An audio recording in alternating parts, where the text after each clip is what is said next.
innately a generous people. We're at our best when we're thriving, when we're able to help other people because we're thriving. We are at our best when we say that we want the same kind of chance that we have had for others. I'm not asking for millions of dollars or whatever, but just a stable home, stable family. People being able to find their own way, you know, so I hope that I'm among those people. I think all of America is interested in education and a better opportunity for their children and themselves. To be able to eventually retire, to be able to purchase a home, you know, the basic American dream. That everyone can support their families with dignity. There was a lot we didn't have. It didn't bother us not to have it. But the one thing we did have was the knowledge that if you got yourself educated and worked hard, there was going to be a future for you. It was the home that I was blessed to grow up in.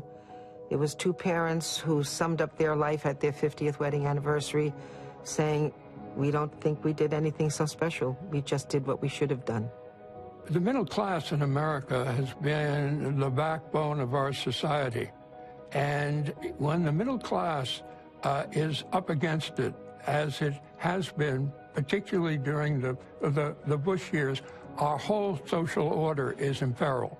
You know, we did everything right. We worked our way through college. We got good jobs, and we didn't make any financial mistakes. We tried to save up for that house. We were doing everything that we were told we were supposed to do, and yet I recognize that we are one mistake away, just one unlucky break away from losing the little that we have.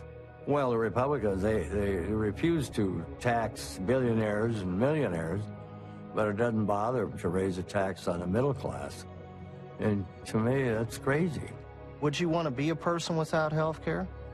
Would you want to be in that person's shoes?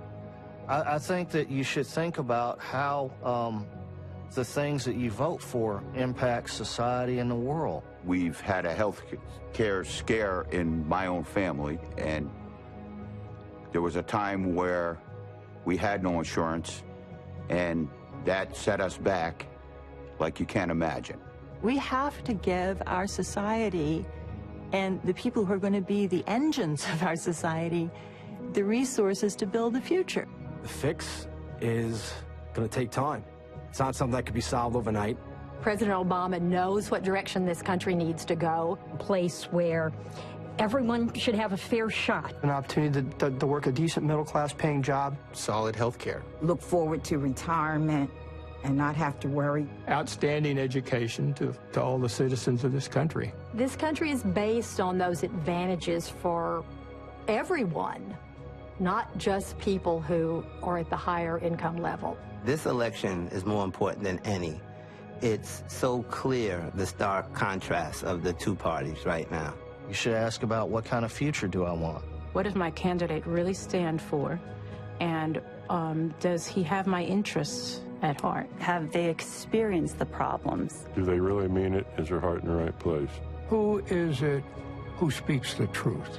Who shares a worldview that we're all in it together, that nobody can succeed alone. So we go out there, you roll up your sleeves, you rally, and you vote. You vote your conscience, and you hope for the best. Last century was called the American century for all the right reasons. Because this is such an incredible country.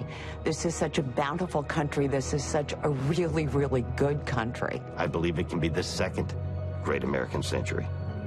But what we do over the next few months is going to have a lot to do with that.